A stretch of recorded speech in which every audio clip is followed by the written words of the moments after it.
देखिए कि हिसाब किताब जो है ना वो हशर के दिन ही है। हिसाब का दिन क़यामत के दिन को कहा जाता है। हिसाब किताब वहीं होगा।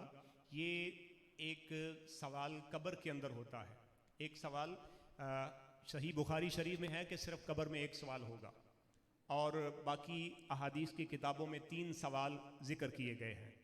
मा कुन्ता तक़ूलु फ़ी हक़्क़ि हाज़र रजुल, मा रब्बु का, मा दीनु का। तीसरा सवाल ये होता है कि ए तेरा रब कौन है, तेरे नब यानी मा दीनु का, तेरा दीन क्या है। और फिर तीसरा सवाल हुजूर अलैहिस्सलातु वस्सलाम के बारे में। हुजूर की प्यारी प्यारी मनमोहनी सूरत बंदे को कब्र में दिखाई जाती है और पूछा जाता है कि बता इनके बारे में तेरा क्या ख्याल है।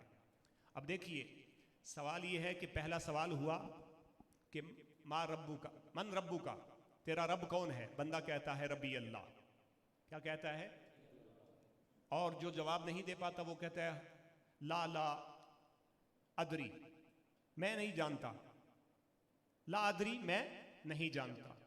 अब ये सवाल हो गया। अब दूसरा सवाल, जिसने कह दिया कि रब्बी अल्लाह, अल्लाह मेरा रब है, उसे दूसरा सवाल होगा मा दीनु का, तेरा दीन क्या है। वो कहे दीन अल इस्लाम, मेरा दीन इस्लाम है। जो कहेगा कि ला अदरी, मैं नहीं जानता, वो नाकाम हो गया। अब पहला सवाल हुआ, उसमें जो कामयाब हो गया उसके लिए दूसरा सवाल है, और दूसरे सवाल में भी जो कामयाब हो गया उसके लिए तीसरा सवाल है। उलमा ने इसके बारे में वजाहत की कि पहला सवाल जब होता है ना, सबसे होता है। अब जो मुशरक है ना वो जवाब नहीं दे पाते। मुशरक यानी बुत को पूजने वाले, अहले किताब जितने हैं सारे कहते हैं कि रब्बी अल्लाह। अहले किताब समझते हैं ना, जिनको ज़बूर शरीफ मिली, इंजील मिली, तौरात शरीफ मिली, ये अहले किताब हैं। यानी यहूदी और ईसाई भी रब को तो मानते हैं ना। यहूदी क्यों काफिर हैं कि वो हमारे नबी सल्लल्लाहु अलैहि वसल्लम को नहीं मानते, इसलिए काफिर हैं। तो अब पहला सवाल सबसे होगा, मगर पहले सवाल में नाकाम कौन होंगे? मुशरिक। अहले किताब पहले सवाल के अंदर कामयाब हो जाए तो फिर अहले किताब और मुसलमानों से दूसरा सवाल होगा मा दीनु का, तेरा दीन क्या है। तो उसमें सिर्फ यानी जो अहले इस्लाम हैं वो पास होंगे। यहूद भी गए, ईसाई भी गए, और जो इस्लाम को मानने वाले हैं सिर्फ वो रह जाएंगे। और फिर इस्लाम को जो मानने वाले हैं उनसे तीसरा सवाल होगा मा तक़ूलु, मा कुन्ता तक़ूलु फ़ी हक़्क़ि हाज़र रजुल। तीसरा सवाल कि आपको पता है कि हुजूर अलैहिस्सलातु वस्सलाम के बारे में मानने वाले मुख्तलिफ राय रखते हैं। हमारे मज़हब में, इस्लाम में, कोई किसी तरह मानता है, कोई कहता है हुजूर को ये पता नहीं था, कोई हुजूर को नूर मानता है, कोई नहीं मानता। तो तीसरा सवाल हुजूर की ज़ात के बारे में होगा, और जो वाकई हुजूर को उनकी शानों के मुताबिक मानने वाले होंगे वो कहेंगे हुआ रसूलुल्लाह, ये तो मेरे रसूल सल्लल्लाहु अलैहि वसल्लम है। तो कब्र के अंदर ये सिर्फ इतने सवाल होंगे। जो असल हिसाब है वो क़यामत के दिन ही होगा, और फिर जो इन तीनों सवालों में कामयाब हो जाएगा तो उसको फरिश्ते कहेंगे कि हम जानते थे कि तू यही जवाब देगा। जो पास हो जाएगा तो फिर उसे कहेंगे नम कनौमतिल उरूस, ऐसे सो जा जैसे पहली रात की दुल्हन सोती है। ये जो आरास होते हैं ना उरस बुजुर्गों के, ये इस रिवायत से, इस हदीस के इस लफ्ज़ से निकले हैं कि नम कनौमतिल उरूस। उरूसी जोड़ा तो आप समझे हैं ना, उरूसी जोड़ा तो उरूस शादी को कहते हैं। तो फरमाया कि ऐसे सो जा जैसे पहली रात की दुल्हन सोती है। और फिर फरमाया कि जहां तक उसकी नजर जाती है रब उसकी कब्र को फराख फरमा देता है, खुला कर देता है। तो ये सिर्फ इतना यानी हिसाब कब्र के अंदर होगा, बाकी सारा यानी हिसाब जो है वो क़यामत के दिन ही होगा, सारी उम्मतों का भी और हमारे प्यारे नबी सल्लल्लाहु अलैहि वसल्लम की उम्मतों का भी। और फर्क भी ये देखें कि होना ये चाहिए था कि पहली उम्मतें पहले आई थी, पहले उनका हिसाब होता। उसूल तो यही है ना, अदालत में जो केस लगा पहले तो वो पहले यानी जज सुनता है, जो बाद में केस आता है बाद में सुना जाता है। क़यामत के दिन क्या होगा कि पहली उम्मतों का केस पीछे कर देगा अल्लाह पाक। अपने महबूब को ये अजमत, ये शान अता फरमाएगा कि रब फरमाएगा पहले महबूब की उम्मत का हिसाब होगा, पहले हबीब की उम्मत का हिसाब, बाकी उम्मतों का हिसाब बाद पीछे कर दिया जाएगा, और फिर सबसे पहले इस उम्मत का हिसाब शुरू होगा, यानी क़यामत के दिन ही हिसाब होगा। ये पूछना ये था कि कोई बच्चा अपने वालिदैन की ज़िंदगी में खिदमत ना कर सके इस तरह जिस तरह करनी चाहिए थी, बाद में से ख्याल आता है काश मेरे वालिदैन ज़िंदा होते तो मैं इनकी खिदमत करता। तो अब मरने के बाद वो वालिदैन की किस तरह कर सकता है खिदमत, ताकि वो तो यही बुजुर्गान दीन ने फरमाया कि हर जुमे को उनकी कब्रों की ज़ियारत करे और उनकी कब्रों पे जाके यानी सूरह यासीन शरीफ पढ़े, फातिहा पढ़े, उनके लिए बख्शिश की दुआ करे और इंशाअल्लाह अगर सिद्क़ के दिल के साथ वो यानी अपने रब के हुजूर यानी इसकी माफ़ी मांगता रहे कि मैंने वाले वालिदैन की उस तरह खिदमत नहीं कर पाया, तो अल्लाह तबारक व तआला यानी कि करम से वालिदैन उसको मुआफ़ कर देंगे कल क़यामत के दिन। और हाँ बेटा, वालेकुम। ये पूछना था कि आका अलैहिस्सलाम का जनाजा किसने पढ़ाया था? आप सल्लल्लाहु अलैहि वसल्लम का जनाजा इस अंदाज से नहीं हुआ था जिस तरह यानी हमारे यहाँ जनाजा होता है। आप सल्लल्लाहु अलैहि वसल्लम का जनाजा यानी जैसे जमात के साथ जनाजा पढ़ते हैं ना, ऐसे नहीं हुआ। बस सहाबाई किराम आते थे यानी टोलियों की सूरत में और हुजूर अलैहिस्सलातु वस्सलाम पर सलातो सलाम पढ़ के चले जाते, फिर दूसरी टोली आती, वो आप सल्लल्लाहु अलैहि वसल्लम पर सलातो सलाम पढ़ते और वो चले जाते कि जिनकी वजह से रब ने उम्मत को बख्शना है उनको बख्शिश की क्या हाजत है। यानी आपकी ज़ात पर सलातो सलाम पढ़ के लोग चले जाते, वो फिर बाहर से जो लोग आते वो सलातो सलाम पढ़ते, वो चले जाते। इस अंदाज से यानी जनाजे का अहतमाम होता।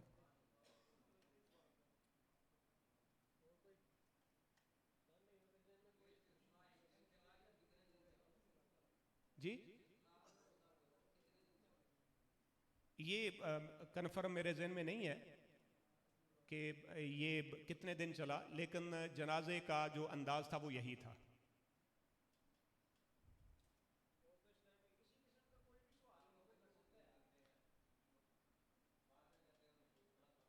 देखें यानी हमने अपने बुजुर्गों से सुना कि शर्म दो तरह की होती है। एक शर्म बंदे को जन्नत में ले जाती है, दूसरी शर्म बंदे को जहन्नम में ले जाती है। बुरे काम जितने हैं सबसे शर्म करनी चाहिए, यानी बुरे काम जितने हैं, नाफरमानी के जितने काम हैं, इनसे बंदा शर्म करेगा तो ये शर्म बंदे को जन्नत में ले जाएगी।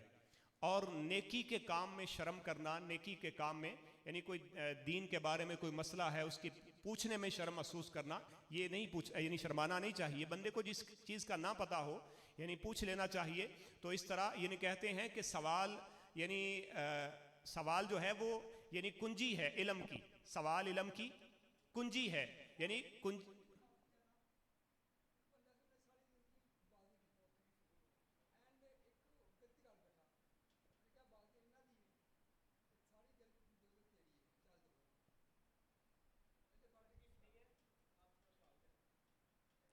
बेटा आपने पूछना कुछ? हाँ पूछा। अल्हम्दुलिल्लाह हम सारे मानते हैं कि नबी अकरम सल्लल्लाहु अलैहि वसल्लम सारे नबियों को मिले हैं ना मोजज़ात, तो नबी अकरम सल्लल्लाहु अलैहि वसल्लम को जो सबको मिले हैं वो नबी करीम सल्लल्लाहु अलैहि वसल्लम को सारे मिले हैं। ये सर आप बयान करते हैं, कुछ कहते हैं कि नहीं नबी अकरम सल्लल्लाहु अलैहि वसल्लम बस आम से आदमी थे, माज़अल्लाह कुछ लोग ऐसे कहते हैं कि देखिए ये जो है ना बाकी जितने नबी अल्लाह पाक के वो भी बड़े महबूब हैं, अल्लाह के प्यारे हैं। हम सब नबियों को मानते हैं, हम सब नबियों को मानते हैं और इसके बाद बगैर ईमान ही मुकम्मल नहीं होता। जब भी अल्लाह पाक के नबियों का तज़किरा हो ना कि अल्लाह पाक के नबियों की तादाद का जिक्र हो तो उसके साथ कहना चाहिए कमो बेश 1,24,000 कमो बेश। हमारे उलमा ने तो इतनी एहतियात बताई है कि 1,24,000 कमो बेश। क्यों कि हमने अगर कह दिया कि 1,24,000 थे तो हो सकता है ज़्यादा हूँ, हो सकता है कम हूँ, तो इस तरह किसी एक नबी का इनकार आ जाएगा या दो का आ जाएगा या ज़्यादा का आ जाएगा। तो ये यानी ऐसा नहीं कहना चाहिए, कमो बेश कहना चाहिए। इतनी एहतियात हमारे उलमा ने बताई है। और बाकी ये बच्चे ने जो बात कही, इसने पूछा कि मौजज़ात के बारे में, तो सबसे ज़्यादा मौजज़े हज़रत मूसा अलैहिस्सलाम को 6 मौजज़े रब ने अता फरमाए। कितने मौजज़े? 6 मौजज़े रब ने दिए, सबसे ज़्यादा मौजज़े इनको मिले। तो यानी हमारे उलमा ने जो हमें सिखाया है, बताया है, वो ये है कि बाकी सारे नबी मौजज़े लेकर आते रहे, हमारे नबी सल्लल्लाहु अलैहि वसल्लम सर के मुबारक बालों से लेकर पाँव की नूरानी तलियों तक सरापाए मौजज़ा बन के आए। आप सल्लल्लाहु अलैहि वसल्लम की ज़ाते अक़दस जो है ना खुद सरापाए मौजज़ा है।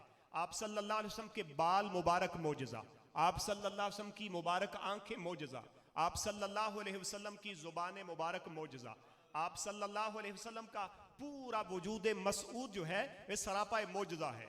और हम ना फ़ी ज़माना, एक बड़ी मैं मज़े की बात आपको बता दूं, फ़ी ज़माना हम ना कहते हैं कि सहाबा इकराम कितने खुश नसीब थे कि उन्होंने अपनी आंखों से हुजूर के मौजज़े देखे, यानी अपनी आंखों से देखा कि चांद दो टुकड़े हुआ है, अपनी आंखों से उन्होंने देखा कि सूरज वापस पलट आया है असर के मकाम पर, अपनी आंखों से उन्होंने देखा कि दरख्त अपनी जगह छोड़ के हुजूर की बारगाह में आके हुजूर की रिसालत की गवाही दे रहे हैं।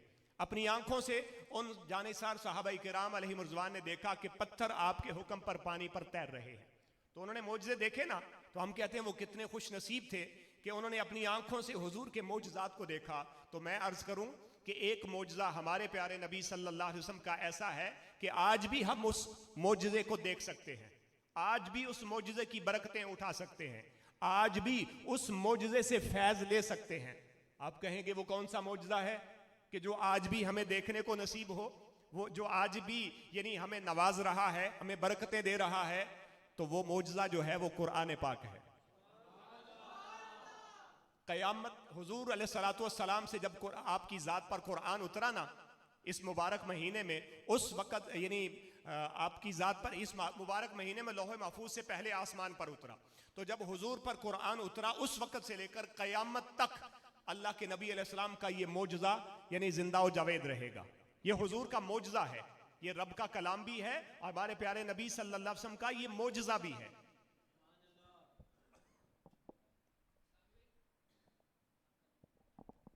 क्या बिल्लियों की यहाँ खरीदो फरोख्त जायज़ है? बेटा इस बारे में मैं नहीं जानता। सब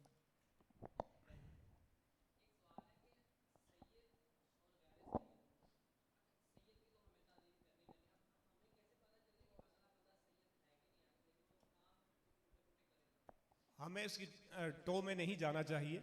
जो अपने आप को सैयद कहलाता है, हमारे बुजुर्गों ने यही सिखाया है कि यानी जो अपने आप को सैयद कहता है तो हम भी उसको सैयद मान लें। अगर झूठा होगा तो वो अल्लाह पाक की बारगाह में जवाब दे होगा, हमसे नहीं पूछा जाएगा। यानी अगर वो झूठा है तो वो जाने, उसका रब जाने, हमें उसकी टो में नहीं जाना चाहिए।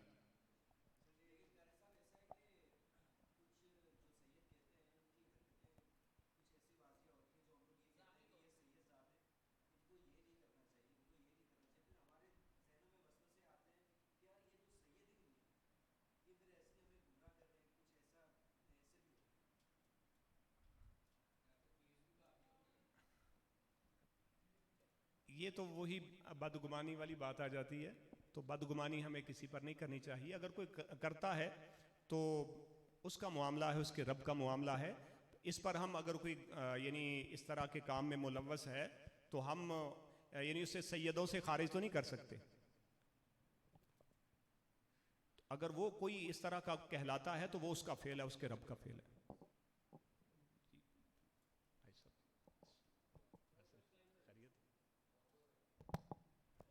कहते हैं कि हज़रत मोहम्मद सल्लल्लाहु अलैहि वसल्लम अपनी कब्र मुबारक में हयात और बाज़ नाउज़ुबिल्लाह कहते हैं कि वो फोत हो गए। इसके हवाले से हमारा अल्हम्दुलिल्लाह ये अकीदा है अहले सुन्नत व जमात का कि हुजूर यानी बात जो कहते हैं ना कि हाज़िर व नाज़िर, हाज़िर व नाज़िर का मतलब क्या है कि अल्लाह के नबी अलैहिस्सलाम बाज़ यानी समझते हैं कि यहाँ मौजूद हैं, यानी ऐसा नहीं है।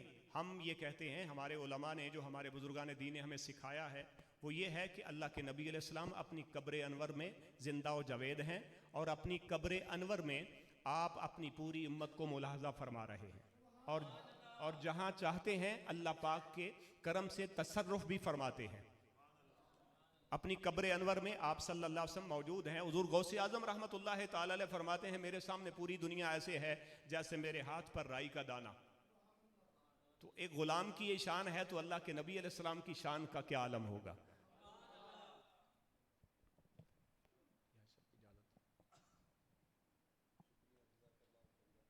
अस्सलामु अलैकुम व रहमतुल्लाह।